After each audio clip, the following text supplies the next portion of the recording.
Hello and नमस्ते, स्वागत छ हजुरहरूलाई नेपाल अनलाइन स्कुल च्यानलमा।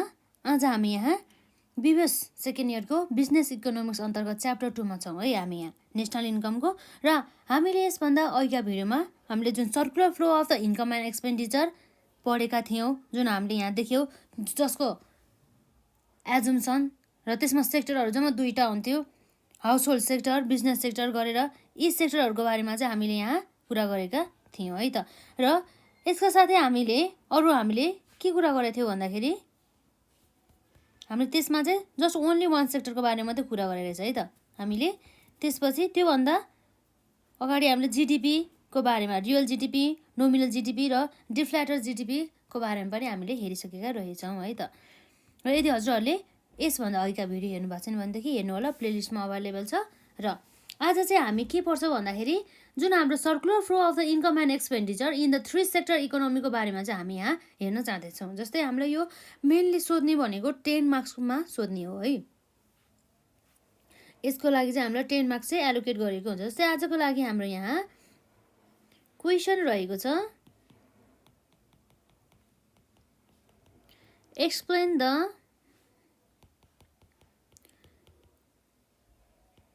एक्सप्लेन एन्ड इलुस्ट्रेट है त। द भन्दा नेक्स्टमा एक्सप्लेन पनि गर्ने प्लस इलुस्ट्रेट पनि गर्ने है। Explain and illustrate the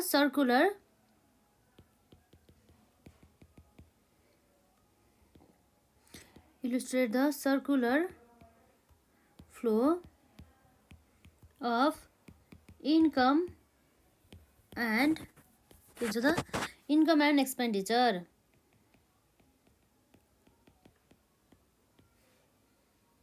in the 3 sector economy।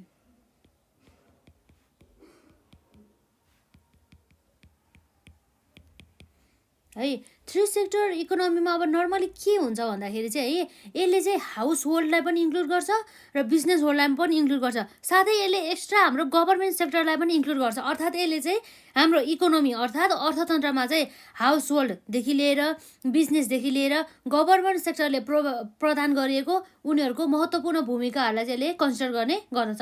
अर्थात् कुनै पनि मनीको चाहिँ फ्लो हाउस होल्डबाट कति हुन्छ, बिजनेसबाट कति हुन्छ र बिजनेस सेक्टरबाट कति हुन्छ भन्ने कुराहरू चाहिँ कन्सिडर गर्ने काम गर्छ। तर यसले चाहिँ किन इग्नोर गर्छ भन्दा चाहिँ जुन हाम्रो फरेन सेक्टरबाट हुने मनीको फ्लोलाई चाहिँ यसले के गर्छ त, इग्नोर गर्ने गर्दछ। र यसका पनि आफ्नै एजुम्सनहरू रहेको हुन्छ।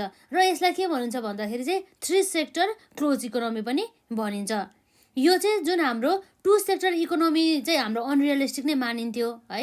तर यो 2 सेक्टर इकोनोमी भन्दा चाहिँ अलि बढी चाहिँ यसलाई चाहिँ के मानिन्छ त, रियलिस्टिक मानिन्छ है त। किन भन्दाखेरि अब गभर्मेन्टले पनि अब विभिन्न धेरै प्रकारका इम्पोर्टेन्ट रोलहरू चाहिँ उसले के गरेर हुन्छ त, भूमिकाहरू चाहिँ निर्वाह गरिरहेको हुन्छ अर्थतन्त्रमा है। र यसको पनि आफ्नै एजुम्सन रहेको छ, ती एजुम्सनहरूलाई पनि हामी हेर्छौँ।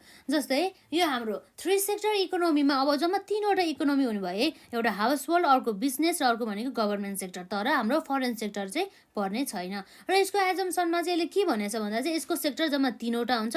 अर्थात् के भन्दा चाहिँ इकोनोमीले अर्थात् अर्थतन्त्रले चाहिँ जम्मा 3वटा सेक्टरहरू चाहिँ इन्क्लुड गरेको पाइन्छ। त्यो भनेको एउटा हाउस होल्ड हो, र अर्को भनेको बिजनेस, र अर्को भनेको गभर्मेन्ट सेक्टर हो। र अब के भन्छ भन्दा चाहिँ यसमा चाहिँ गभर्मेन्ट इन्टरभेन्सन छ। अर्थात् गभर्मेन्टले चाहिँ अब के गरेको छ त, प्रत्यक्ष वा अप्रत्यक्ष रूपमा चाहिँ यसले चाहिँ गभर्मेन्टले चाहिँ इकोनोमीलाई चाहिँ अर्थात् अर्थतन्त्रलाई चाहिँ प्रभाव पारिरहेको छ, जसमा चाहिँ गभर्मेन्टले चाहिँ इन्टरफियर गरिरहेको छ है। र यसमा चाहिँ के हुन्छ भन्दा चाहिँ गभर्मेन्टले चाहिँ करहरू अर्थात् ट्याक्सेसहरू लगाउनुका साथसाथै अब के हुन्छ भन्दाखेरि यसमा ग्रान्टहरू, सब्सिडिजहरू अर्थात् डोनेसनहरू चाहिँ यसले के गरेर हुन्छ त, प्रदान गरिरहेको हुन्छ भन्ने कुरा चाहिँ यसको चाहिँ एजुम्सन अन्तर्गत पर्दछ। र यसका साथै अर्को के पनि छ भन्दाखेरि यस्ता टाइपका इकोनोमी जसमा चाहिँ 3वटा सेक्टर मात्रै भएको हो, त्यस्तो इकोनोमीहरू चाहिँ कस्तो मार्केटमा पाउँछ भन्दा चाहिँ पर्फेक्टली कम्पिटेटिभ मार्केटमा चाहिँ देख्न सकिन्छ भन्ने कुरा चाहिँ रहेको छ है।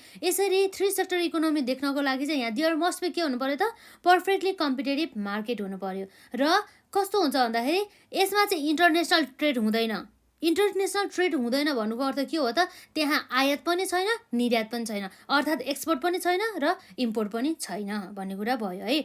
र अर्को यसै गरी अर्को भने के छ भन्दाखेरि यसमा बिजनेस सेक्टरले के गर्छ भन्दा चाहिँ pay the both direct and the indirect taxes to the government भनेपछि जुन हाम्रो बिजनेस सेक्टरले चाहिँ गभर्मेन्टलाई चाहिँ एज अ ट्याक्सको रूपमा प्रत्यक्ष र अप्रत्यक्ष ट्याक्सहरू चाहिँ यसले के गरेको हुन्छ तिरिरहेको हुन्छ भन्ने कुरा रहेको छ। र हाउस होल्ड सेक्टर हुन्छ जसले चाहिँ डाइरेक्ट ट्याक्सहरू हुन्छ नि प्रत्यक्ष करहरू अर्थात् हाम्रो इन्कम ट्याक्सहरू हो ती ट्याक्सहरू चाहिँ गभर्मेन्टलाई अर्थात् नेपाल सरकारको कन्टेक्समा भनौँ न नेपालको कन्टेक्समा भन्नुपर्दा चाहिँ नेपाल सरकारलाई चाहिँ प्रदान गर्छ भन्ने कुरा भएको छ। यसरी चाहिँ यसको चाहिँ 7वटा चाहिँ एजम्सनहरू रहेका छन् है। त्यसपछि हामीले यी एजम्सनहरू लेखिसकेपछि हामी जुन हाम्रो सर्कुलर फ्लो यसको एउटा फिगर बनाउँछौँ कसरी चाहिँ फ्लो हुँदो रहेछ त इकोनोमीमा भन्ने कुराहरू चाहिँ हामी हेर्छौँ है त।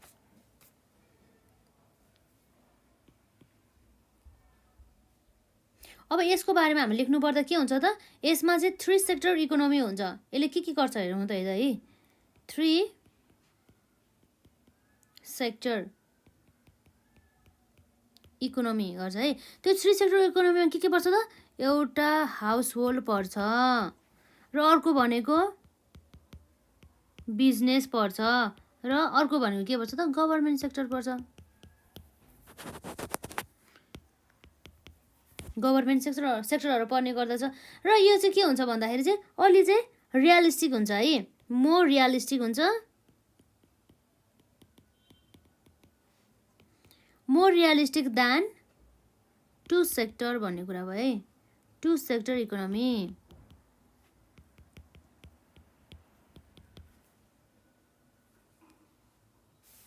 र अब यसका साथै यसमा के हुन्छ भन्दा चाहिँ जुन गभर्मेन्टले चाहिँ उसले जुन इम्पोर्टेन्ट रोलहरू हुन्छ नि एकदम महत्त्वपूर्ण भूमिकाहरू चाहिँ निर्वाह गरिएकोलाई पनि कन्सिडर गर्ने गर्दछ र यसलाई चाहिँ हामीले के पनि भन्न सक्छौँ त 3 सेक्टर क्लोज इकोनोमी पनि भन्न सक्छौँ है त। र अब हामीले नर्मली यति बुझ्दाखेरि पनि हामीलाई काफी नै हुन्छ है। ठ्याक्कै हामीलाई कस्तो भन्दाखेरि जुन circular flow of the income and expenditure in the 3 sector economy भन्ने हामीले के बुझ्नुपर्छ भन्दाखेरि हाम्रो माइन्डमा आउनुपर्छ भन्दा चाहिँ यसले 3वटा सेक्टर कभर गर्छ एउटा हाउस होल्ड र बिजनेस र अर्को भनेको के हो भन्दाखेरि गभर्मेन्ट सेक्टर र साथै यसले के गर्छ त more realistic than 2 sector economy हुने गर्दछ र 3 सेक्टर क्लोज इकोनोमी पनि यसलाई भनिन्छ र यस सेक्टरका चाहिँ एजम्सनहरू चाहिँ यहाँ रहेको छ है त। यसको मान्यताहरू यसले कस्तो कस्तो टाइपको एजम्सनहरू लिएर चाहिँ अगाडि बढेको छ है। ती एजम्सनमा नम्बर आईमा भनेको जुन हामीले अलरेडी भनिसकेका छौँ त्यो भनेको के भन्दा चाहिँ द इकोनोमी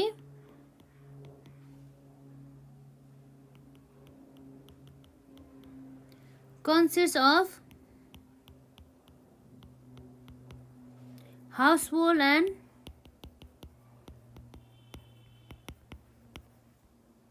के छ त हाउस होल्ड मात्रै हो त हाउस होल्ड बिजनेस भयो बिजनेस एन्ड गभर्मेन्ट सेक्टर है त।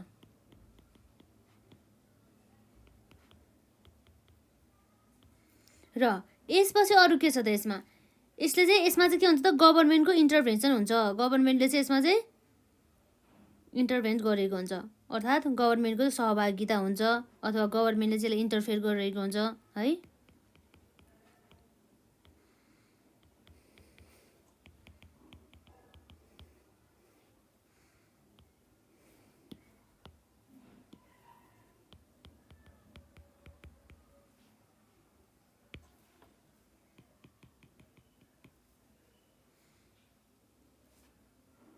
र गभर्मेन्टले के गर्छ त गभर्मेन्टले ट्याक्सेसहरू इम्पोजेस गर्छ है त इम्पोजेस ट्याक्सेस एन्ड ग्रान्ट के गर्छ त उसले ग्रान्ट सब्सिडिजहरू चाहिँ प्रोभाइड गर्ने गर्दछ है त grant subsidies.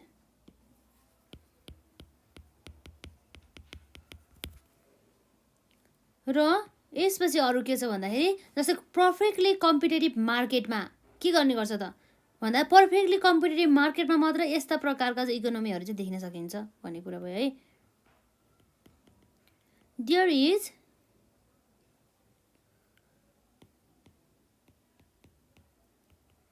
Perfectly competitive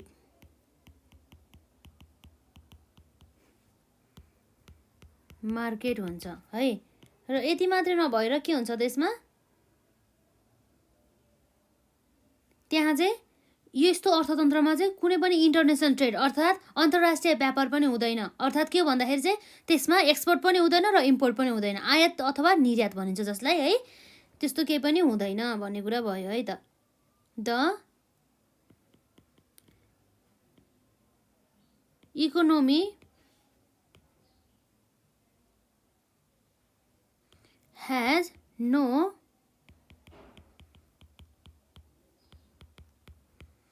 international trade, that is के हो त no export and import भन्ने कुरा भयो है। र भिआईमा रहेको छ बिजनेस सेक्टरले के गर्छ त दुई प्रकारको ट्याक्सहरू तिर्ने गर्दछ, एउटा प्रत्यक्ष ट्याक्स र अर्को भनेको अप्रत्यक्ष ट्याक्स, अर्थात् direct and the indirect tax to the कसलाई त गभर्मेन्टलाई है। Business sector pay both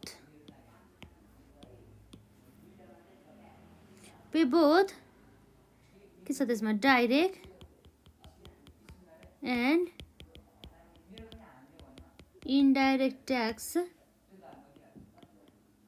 to the government. र यसपछि अर्को रहेको छ यसैको एजम्सनमा हाउस होल्ड सेक्टरले चाहिँ ओन्ली डाइरेक्ट ट्याक्स मात्रै पेड गर्छ कसलाई त गभर्मेन्टलाई है। House hold sector pays only direct tax, pays only direct tax to the कसलाई त गभर्मेन्टलाई, टु द गभर्मेन्ट हो। यसरी चाहिँ हाम्रो यसरी 7वटा चाहिँ एजम्सन रहेको छ यो 3 सेक्टर इकोनोमिक है। र यसै एजम्सनको बेसिसमा अब हामी एउटा circular flow of the income and expenditure हामीले बनाउन जाँदैछौँ है त। On the basis of above assumptions we can illustrate circular flow of income and expenditure in the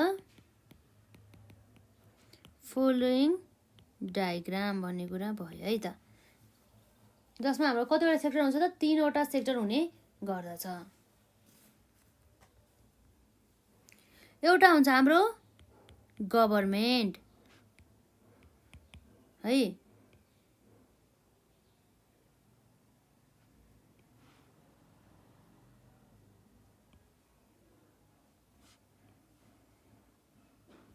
एउटा हुन्छ गभर्मेन्ट र यसपछि अर्को हुने भनेको के हो त हाउस होल्ड सेक्टर।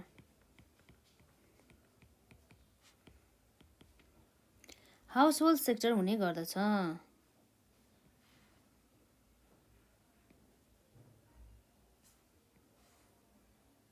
र अर्को भनेको बिजनेस सेक्टर हुन्छ, के छ त यसमा बिजनेस सेक्टर।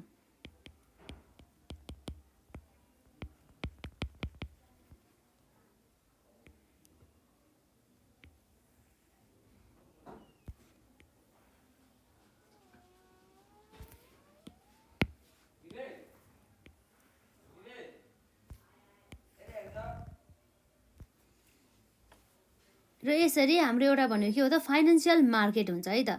के हुन्छ त एउटा फाइनेन्सियल मार्केट, जसमा चाहिँ के हुने गर्दछ त यो फाइनेन्सियल मार्केटमा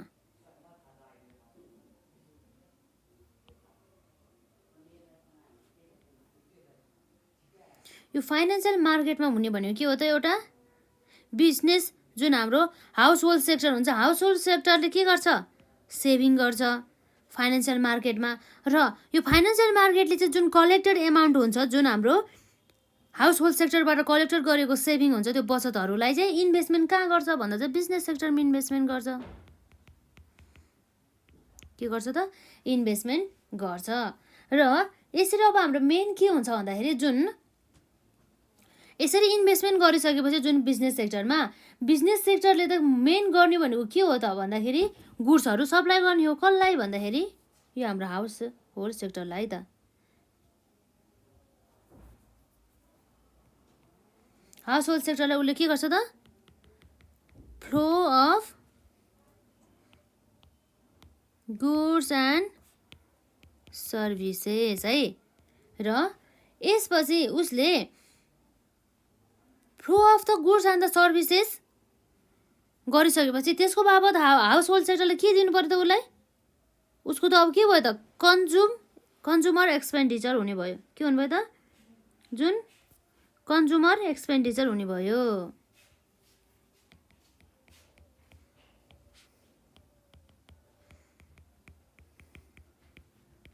के हुन्छ त? कन्ज्युमर एक्सपेन्डिचर भयो। र यसरी अब हाउस होल्ड सेक्टरबाट अब के हुन्छ भन्दा चाहिँ हाउस होल्ड सेक्टरलाई मेन हुने भनेको के हो भन्दाखेरि जुन अब गभर्मेन्टले पनि अब के गर्छ त? बिजनेस सेक्टरबाट पर्चेज अथवा सब्सिडिजहरू दिने काम गर्दछ। कसले त? गभर्मेन्टले है। गभर्मेन्टले के गर्छ त? अब गभर्मेन्ट पर्चेजेस प्लस उसले दिने भनेको के हो त? सब्सिडिजहरू है त, ग्रान्टहरू भन्नु खोजे है। र अब बिजनेस सेक्टरले चाहिँ उसले कमाएको आम्दानीमा उसले के गर्छ त? ट्याक्स पेड गर्छ। कसलाई? गभर्मेन्टलाई। उसले के गर्छ अब? डाइरेक्ट ट्याक्स एन्ड के हो? ट्याक्सेस। र हाम्रो हाउस होल्ड सेक्टरले पनि उसले गरेको आम्दानीमा के गर्छ त? उसले तिर्ने भनेको डाइरेक्ट ट्याक्स चाहिँ के गर्छ? उसले पेड गर्छ है त, प्रत्यक्ष ट्याक्स। र अब यसै गरी अब के हुन्छ भन्दाखेरि यो बिजनेस सेक्टरले जुन हाम्रो टु सेक्टर इकोनोमी अलरेडी हेरिसक्यो। बिजनेस सेक्टरले अब हाउस होल्ड सेक्टरबाट के आउँछ त? उसले के ल्याउँछ त? फ्याक्टर अफ द प्रोडक्सन लिएर आउँछ। कहाँबाट त? हाउस होल्ड सेक्टरबाट के ल्याउने भयो उसले? Factor of the production. Factor of production ल्याउने भयो है त। र अब बिजनेस सेक्टरले त्यो फ्याक्टर अफ द प्रोडक्सन लिएर आएको बापत अब उसले के दिन्छ त? फ्याक्टर अफ द पेमेन्ट दिन्छ है। फ्याक्टर अफ पेमेन्ट दिने गर्दछ। र साथै गभर्मेन्टबाट पनि अब के आउँछ त? हाम्रो यहाँ एउटा रोजगारको अवसरहरूदेखि लिएर वेजेसहरू, स्यालेरिजहरू र ट्रान्सफर अफ द पेमेन्टहरू आउने गर्दछ है त। वेजेस, स्यालेरिज एन्ड के हो त? ट्रान्सफर पेमेन्ट्स है त। यसरी चाहिँ हाम्रो थ्री सेक्टर इकोनोमीमा चाहिँ पुरै होल इकोनोमी अर्थात् अर्थतन्त्र चाहिँ यसरी चलिरहेको हुन्छ है। एकदमै इम्पोर्टेन्ट रहेको छ यो है। र यसको चाहिँ अब जुन फिगर छ यो फिगरको चाहिँ एक्सप्लानेसन गर्ने भनेको त्यही हो है। मैले जुन अहिले भर्खर भने कसले के दियो, बिजनेस सेक्टरबाट के लियो, के दियो गभर्मेन्टलाई हो, सबै कुराहरू चाहिँ यी नै रहेको छ है त। एकपल्ट यसलाई ओभरभ्यू गरौँ, त्यसपछि हामी नेक्स्ट टपिकमा जान्छौँ। हाम्रो यहाँ रहेको छ explain and illustrate the circular flow of income and expenditure in the three sector economy भनेको छ है। जसमा चाहिँ के हुन्छ त? Three sector economy household, business and the government sector हुने गर्दछ। जुन चाहिँ के छ? More realistic than two sector economy. र अर्को छ थ्री सेक्टरलाई चाहिँ के भन्छ त? थ्री सेक्टर क्लोज इकोनोमी भनिन्छ। र यसका एजम्पसनहरू रहेका छन् है त। यसमा नम्बर हाईमा छ the economy consist of the house hold, business and the government sector. र डबल आईमा रहेको छ देयर इज गभर्मेन्ट इन्टरभेन्सन। र ट्रिपल आईमा रहेको छ government imposes, taxes and the के हो त? यसमा ग्रान्ट हो। यो के हो त? यो भनेको ग्रान्ट हो। ग्रान्ट सब्सिडिजहरू है त। ग्रान्ट सब्सिडिजहरू है त। Government imposes, taxes and the government subsidies.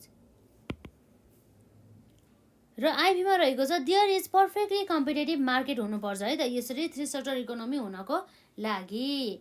र त्यसै गरी अब हाम्रो यहाँ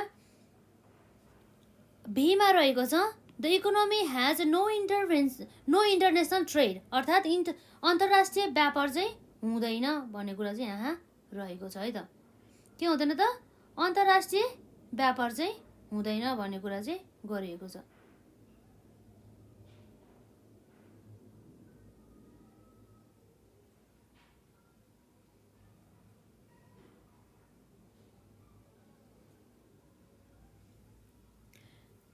त्यसको अर्थ के भयो त? No export plus and import पनि हुँदैन।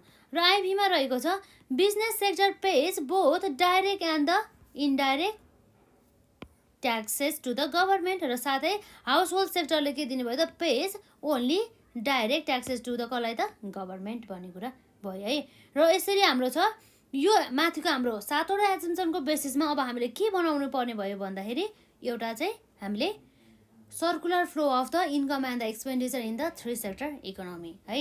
On the basis of above assumption we can illustrate circular flow of income and the expenditure, के छ income and expenditure in the following diagram भन्ने कुरा भयो है। यसमा चाहिँ हाम्रो यसरी चाहिँ सञ्चालन हुने रहेछ एउटा इकोनोमीमा है।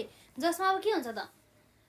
जुन हाम्रो 2 सेक्टर इकोनोमीमा हामीले पढेको भाग भने त यति हो है। जसमा अब हाउस होल्डहरूले के दिन्छ त? फ्याक्टर अफ द प्रोडक्सन दिन्छ कसलाई? बिजनेस सेक्टरलाई। र त्यसको बदलामा अब के हुन्छ त? दिने भनेको बिजनेस सेक्टरले एउटा फ्याक्टर अफ द पेमेन्ट दिने हो, भइहाल्यो है। र बिजनेस सेक्टरले गुड्सहरू कसलाई बेच्छ? हाउस होल्ड सेक्टरलाई। त्यसमा flow of the goods and the services हुन्छ। र त्यसको बापत हाउस होल्ड सेक्टरले बिजनेस सेक्टरलाई के दिन्छ त? एक्सपेन्डिचरहरू दिन्छ। कन्ज्युमर एक्सपेन्डिचर भयो, उसले पेमेन्ट गर्ने भयो गुड्सहरू युज गरेको बापत है। र यसपछि अब हाउस होल्ड सेक्टरले डाइरेक्ट ट्याक्सेसहरू दिन्छ गभर्मेन्टलाई, र गभर्मेन्टले चाहिँ एउटा के दिन्छ त? हाउस होल्डहरूलाई चाहिँ salaries, wages and the transfer पेमेन्टहरू दिने काम गर्दछ। र हाम्रो यहाँ त्यसपछि के छ अर्को? बिजनेस सेक्टरले गभर्मेन्टलाई डाइरेक्ट ट्याक्स र इन्डाइरेक्ट ट्याक्सेस अथवा अन्य कुनै करहरू पनि दिन्छ है। र गभर्मेन्टले के गर्छ त? बिजनेस सेक्टरबाट गुड्सहरू पर्चेस गर्नुको साथसाथै उसले ग्रान्टहरू र सब्सिडिजहरू पनि प्रोभाइड गर्ने काम गर्दछ है। र जसमा चाहिँ के छ भन्दा मेन भूमिका भन्ने कस्तो भन्दा चाहिँ हाउस होल्ड सेक्टरले सेभिङ गर्छ। त्यो सेभिङ गरेको अमाउन्ट चाहिँ कहाँ सेभिङ गर्छ भन्दा फाइनेन्सियल मार्केटमा। र फाइनेन्सियल मार्केटमा भित्र हाम्रो के पर्छ? जस्तै अब फाइनेन्सियल इन्स्टिट्युसनहरूमा गएर सेभ गर्ने है, म्युचुअल फन्डहरूमा सेभ गर्ने कुरा भयो है। र यसरी फाइनेन्सियल मार्केटले अब के गर्छ? त्यो पैसा चाहिँ कलेक्टेड एमाउन्टलाई चाहिँ इन्भेस्टमेन्ट गर्छ केमा त? बिजनेस सेक्टरमा है। यसरी चाहिँ एउटा चाहिँ 3 सेक्टर इकोनोमीमा चाहिँ होल एउटा इकोनोमी चाहिँ के भइरहेको हुन्छ त? सञ्चालन भइरहेको हुन्छ।